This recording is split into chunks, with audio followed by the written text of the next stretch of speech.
Good morning, Mr. Vice President. Thank you very much for coming to MCC.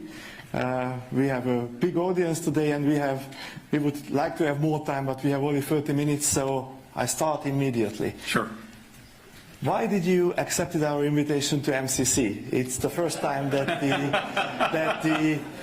the US Vice President is coming to Hungary, that you are here, and you are immediately at MCC on stage with a conversation with us. Of course, as you know, MCC is an institution where we have more than 8,000 students in 30 centers all across the countries and in the neighboring countries.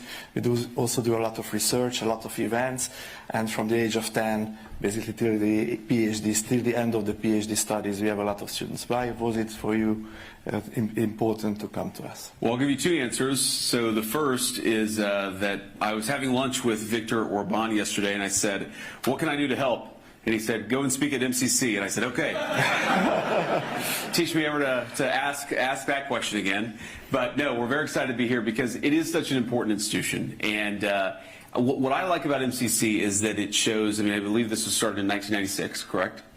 And what I like is that educational institutions, there's this attitude that certain people have that they should be completely distinct from all democratic influence, from the sovereign will of the people. The idea that the university or the educational institutions stand completely apart and should just basically be able to receive unlimited funding from the taxpayer, even though they don't support the civilization that they were founded on, should receive unlimited resources and unlimited public support, even when they go at the very people that they ask that support from. And I think that what you guys are showing is that academic institutions are part of the civilization that gives birth to them. They're part of the people who actually fund and resource these places. And so what you guys have shown is that you can actually have a university that's committed to excellence, an academic institution, I should say, that's committed to excellence, where students from all walks of life, as you told me backstage, from very young students all the way up to PhD students, can come together, discuss ideas, debate ideas, have a free exchange and open debate amongst yourselves, but also be fundamentally committed to the values that actually make it possible for all of us to live in these great societies together. So much of the academy has tried to destroy the foundations of Western civilization. You can actually have an institution that tries to build up the foundations of Western civilization, that corrects what needs to be corrected, that changes what needs to be changed, but is fundamentally committed to the project that we want to have open debate. We want to have freedom of religion. We want people to walk down the street in public safety. We want borders. We want the type of economies that provide good lives and good wages to our people. Foundationally, it's kind of crazy that so many Western academic institutions are not committed to any of these values and yet expect public support. You guys stand in defiance of that, so I thought it'd be fun to come and spend a morning with you. Thank you.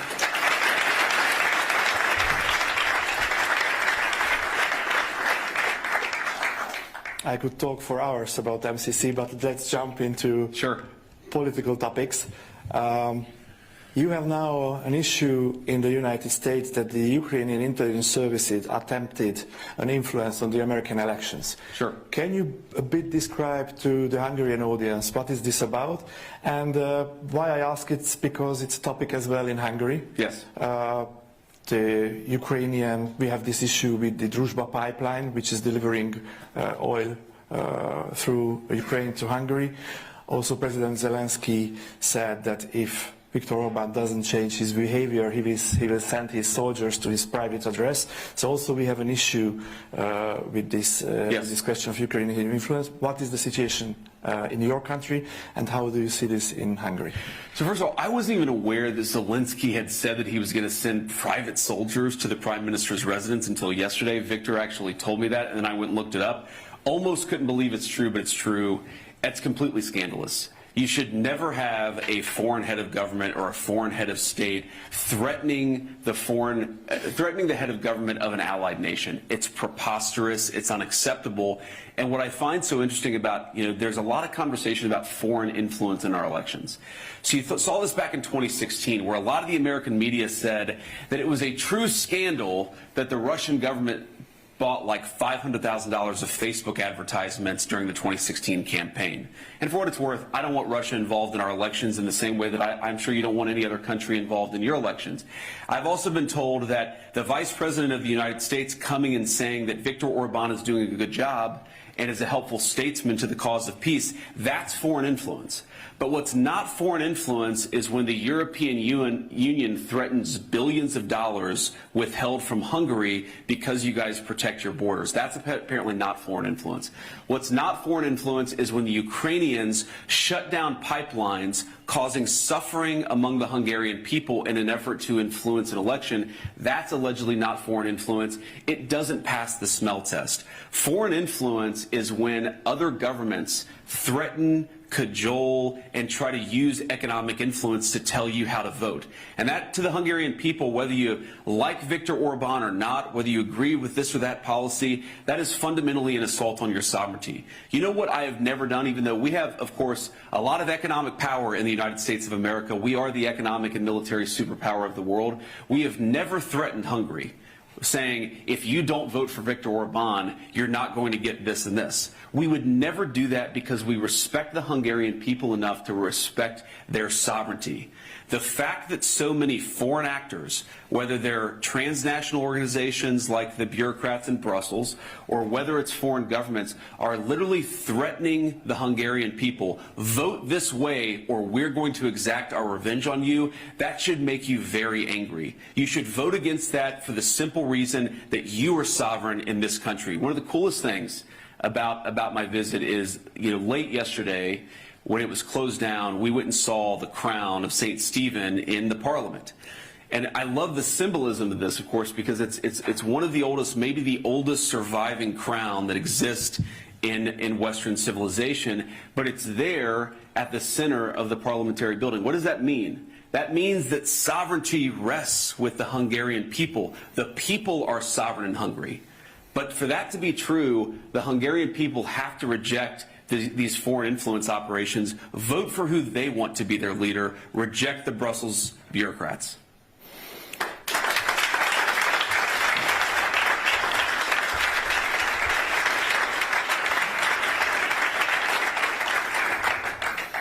You were talking about the influence from Brussels. It's also interesting how, for example, free speech is in danger. If you look on the tech companies Sure. and the influence on them from the Brussels bureaucrats, it's an important topic, it's an important question. But in connection to you, one of the largest Hungarian oppositional leftist mainstream press wrote that there is no Ukrainian or Brussels influence in Hungary, only Russian influence. Do you know this from somehow? I had not seen that observation, but again, I find it darkly ironic that people are accusing me of engaging in some kind of foreign influence. All that we're saying is that Viktor Orban, he does a good job, because he does. He's a very, very important partner for peace with the American government, because he is. I hate to say this, because there are obviously much bigger economies, much more populous countries in Europe, but most of the European political capitals have not been nearly as helpful to the cause of peace between Russia and Ukraine as Viktor Orban has. And it's not because, by the way, I've sat in private meetings with Viktor where he has very, very capably summed up the Ukrainian position, where he said, this is what the Ukrainians care about, this is what the Russians care about, because if you want to make peace, you have to understand what the two parties to the conflict actually think.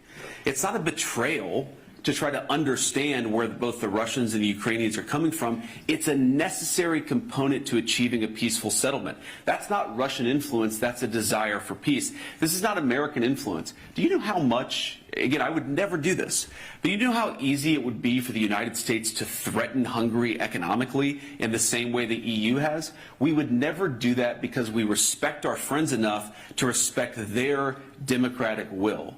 What's going on in the EU, what's going on in Brussels, what's going on with some of these foreign influence operations, I'm telling you, it is a scandal. It's the reason why I'm here. This is unprecedented. It's unprecedented for an American vice president to come the week before an election. The reason why we're doing it is because we thought there was so much garbage happening against Victor in this election that we had to show that there are actually a lot of people and a lot of friends across the world who recognize that Victor and his government are doing a good job and they're important partners for peace. That's why we're here, but ultimately the Hungarian people are going to be sovereigns because that's how it should be.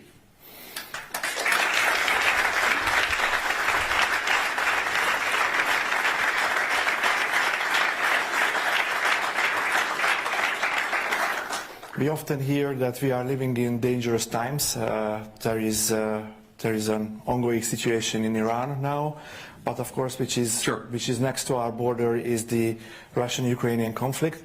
I think when you and President Trump won the elections, there was a window of opportunity to stop this. You tried to stop this, then it didn't happen. I think, and the Brusselian bureaucrats and the European elite said that, and somehow made the pressure that not to stop and not to make peace as soon as possible. What do you think? What was the motivations of the Brusselian elite not to make this peace, and how long can it take to make it? Well, first of all, yeah, the president has said this in the context of the Iran conflict. He said this in the context of some of the negotiations between Russia and Ukraine.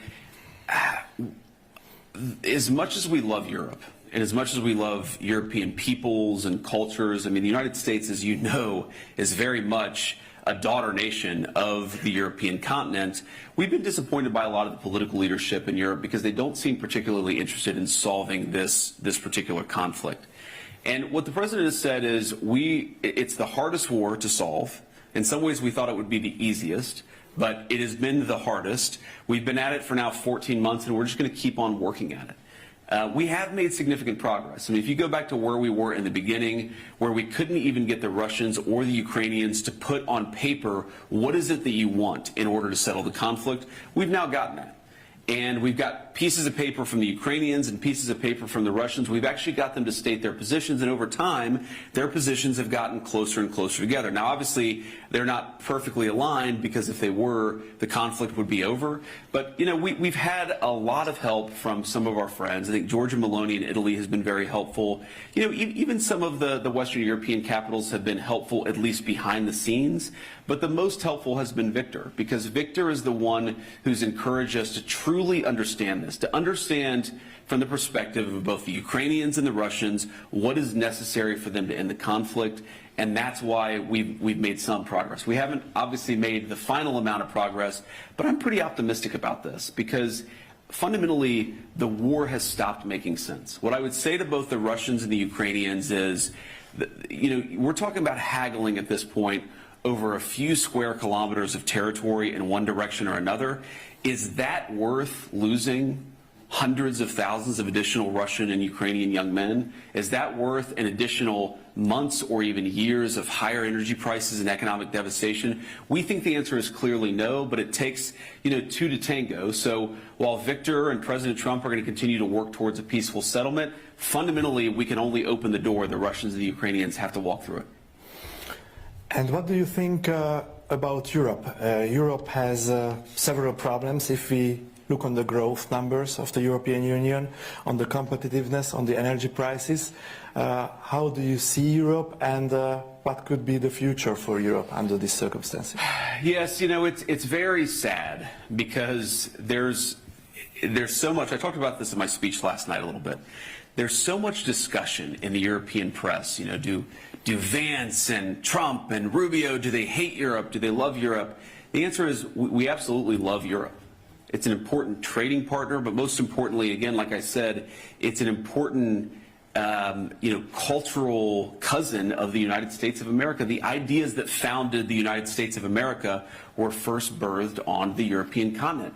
We're very mindful of that fact. And of course, we love the people, the culture, the everything about this place.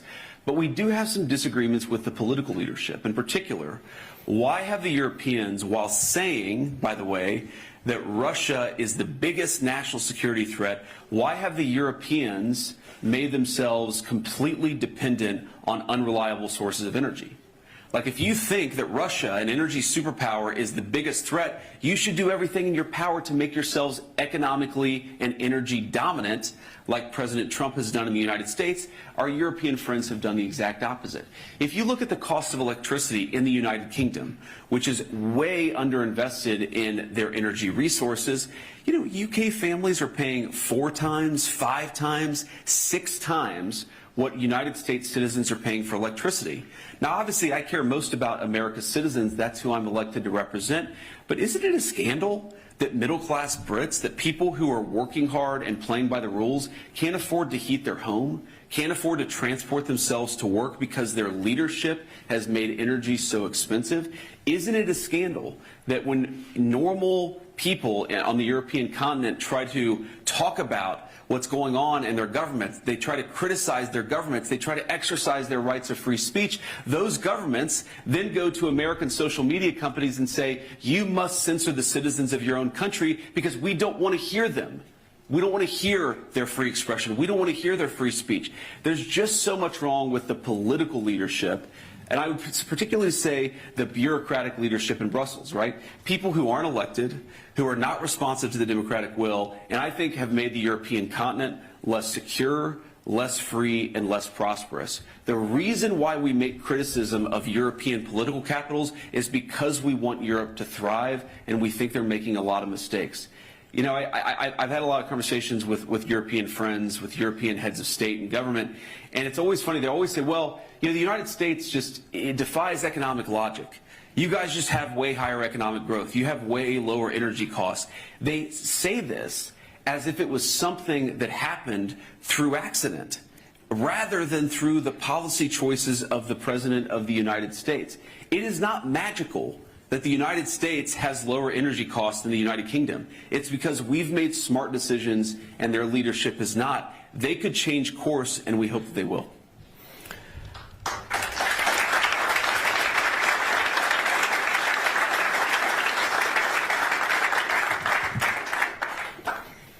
I have the opportunity now to ask you about Iran. There are latest developments, I think very positive developments during the night that we received, that there is a ceasefire. What can we know more about the latest developments in the Middle East? Yes, that's why I was a little late this morning. I was up very late last night and talking about that. Look, I do think there are good developments here. And let me just say a few things. First of all, what the president set out to do was decimate the Iranian military, decimate their ability to wage conventional war. And that military objective, as the president said yesterday, as I said yesterday, has been achieved. And because of that, what the president did is he basically issued an ultimatum to the Iranians. He said, open up the straits, stop trying to hold the world's economy hostage, and we'll engage in a ceasefire. And that's exactly the agreement that we came to last night. The Iranians have agreed to open up the straits. The United States has agreed to stop attacking. And that, not just the United States, but also our allies, have agreed to stop attacking. And that is the basis of this fragile truce that we have, which is now, 8 to 12 hours old. Now, here's what I'll say about this. I've learned a lot about the Iranian system and a lot about the way the Iranians negotiate. As the president told me last night, the Iranians are better negotiators than they are fighters. I'm sure they don't like to hear that, but it's true. But here's a couple things. So, one, just in the response that we've seen from various segments of Iran, you have on the one hand people within Iran who have responded very favorably. The foreign minister who said, look, we agreed to the United States' terms. We'll do a ceasefire, we'll do a negotiation, we'll open the Straits of Hormuz, and then we'll see if we can come to more agreement down the road. So some of the people have responded favorably and have said the right things. And then you have some people on social media within their system who are basically lying about what we've accomplished militarily. They're lying about the nature of the agreement. They're lying about the nature of the ceasefire. And so you have just, even within their system, and this is why I say this is a fragile truce, you have people who clearly want to come to the negotiating table and work with us to find a good deal. And then you have people who are lying about even the fragile truce that we've already struck. And that's just an interesting thing about their system. And the final point that I'll say about this is the President of the United States has told me, and he's told the entire negotiating team, the Secretary of State, the Special Envoy, Steve Witkoff, he said, go and work in good faith to come to an agreement. That is what he has told us to do. If the Iranians are willing, in good faith, to work with us, I think we can make an agreement. If they're going to lie, if they're going to cheat, if they're going to try to prevent even the fragile truce that we've set up from taking place, then they're not going to be happy. Because what the president has also shown is that we still have clear military, diplomatic, and maybe most importantly, we have extraordinary economic leverage. So the president has told us not to use those tools. He's told us to come to the negotiating table. But if the Iranians don't do the exact same thing, they're going to find out that the president of the United States is not one to mess around. He's impatient. He's impatient to make progress. He has told us to negotiate in good faith, and I think if they negotiate in good faith, we will be able to find a deal. But that's a big if, and ultimately it's up to the Iranians how they negotiate. I hope they make the right decision.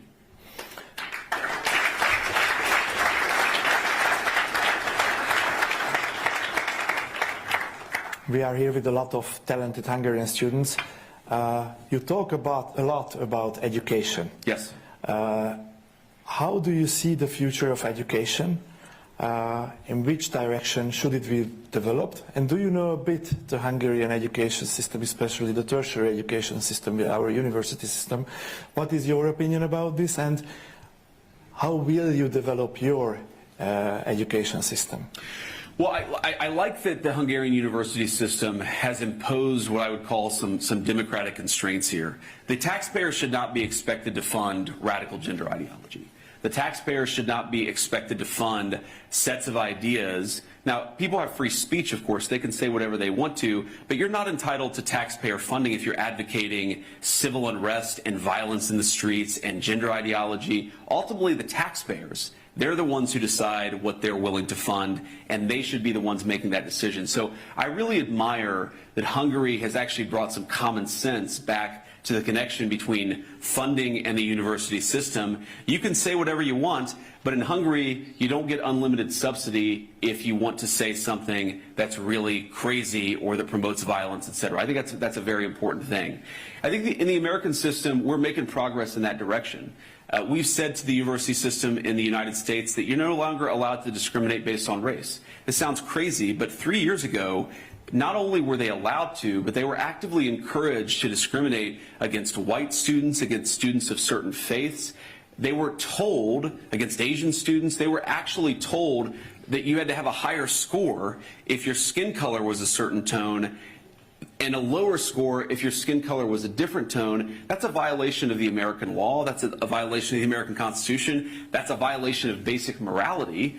And the United States has now stopped that practice thanks to the leadership of the President and our Secretary of Education. So we're making progress, I think, in frankly reining the university system in. Less discrimination, more promotion of free speech, more recognition that taxpayer funding is not unlimited, and that's a very good thing. And I think, you know, fundamentally, the education system has two roles.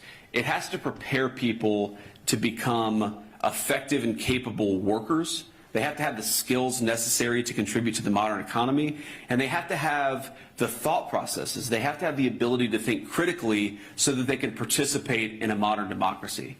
And I think that's what the education system has to do. For too long in the West, what it did is it didn't teach any useful skills, and it also brainwashed students. So it failed on both of those accounts. What we're trying to do in the United States, and I think you guys are trying to do in Hungary, is make sure that if you get a university degree, you have one of two things, and hopefully both. You either have a useful skill for the workforce, or you have the ability to think critically about society's challenges. And again, ideally you have both of those things. If you don't have those things, you shouldn't be paying for an education.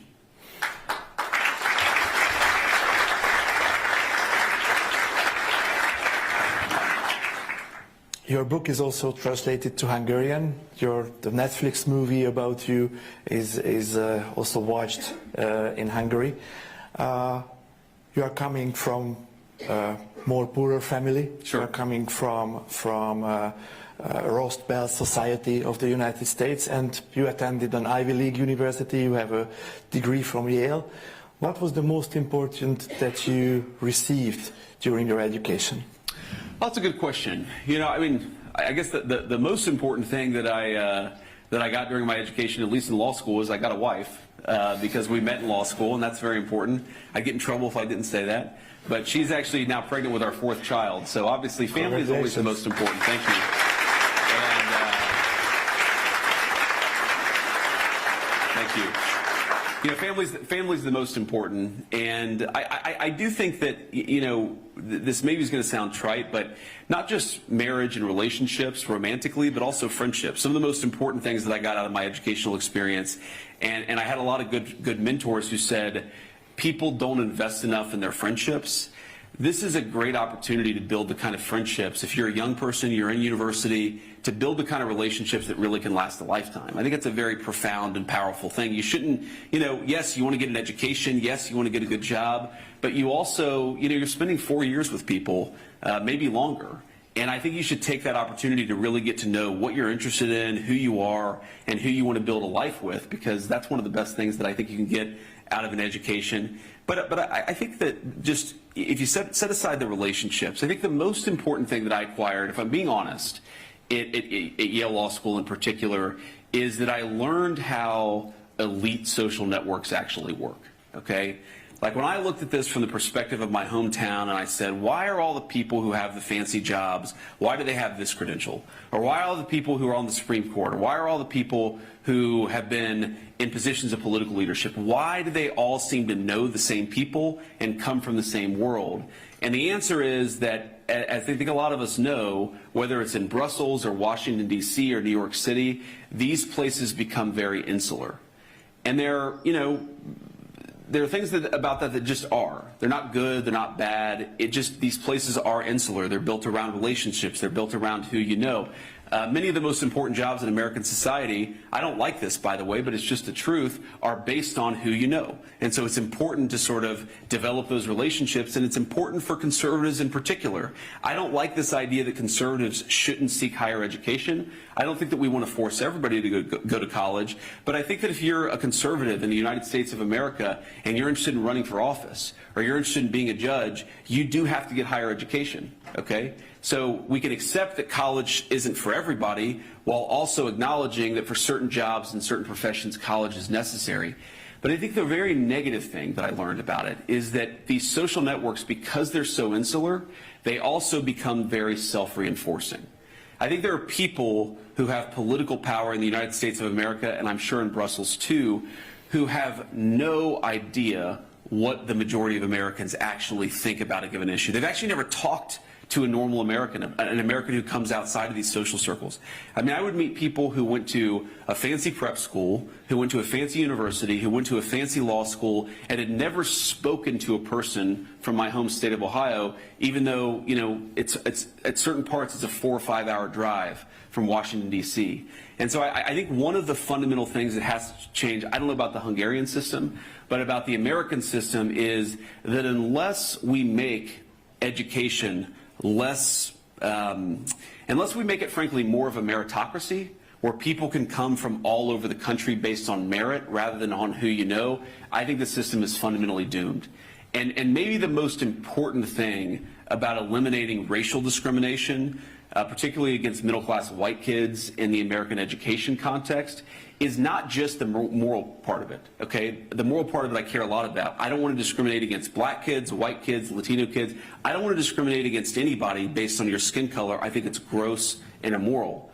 But a very, very important part of it is that you're going to have actually greater geographic diversity in our universities, because you're going to have people coming from all over the country to study. I think that will make those social networks less insular and less self-destructive.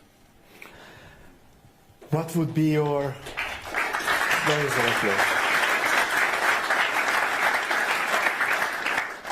What would be your final message to the MCC students?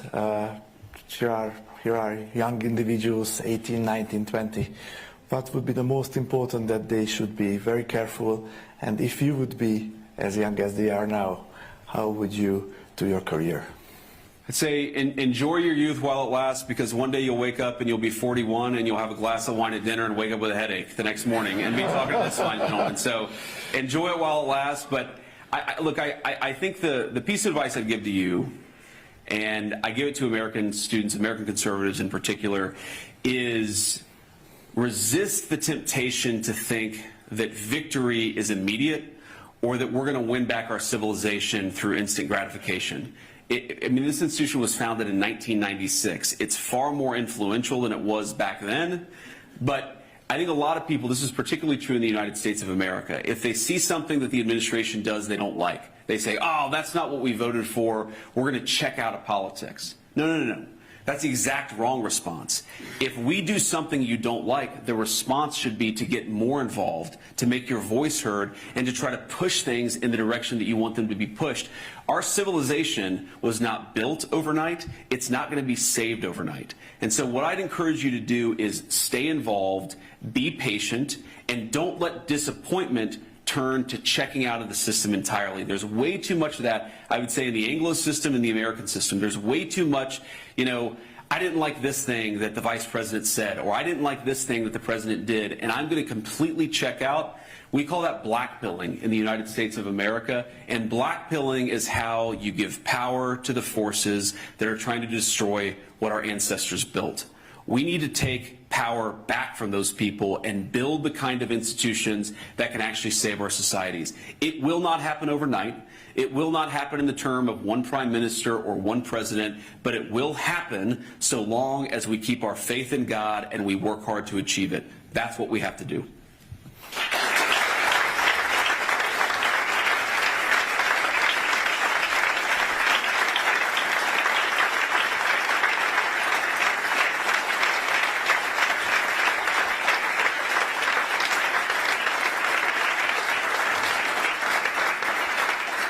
Standing ovation at MCC. Vice President J.D. Vance, thank you very much, and be a frequent guest at MCC. Thank you. Thank you very much. Thank you very much.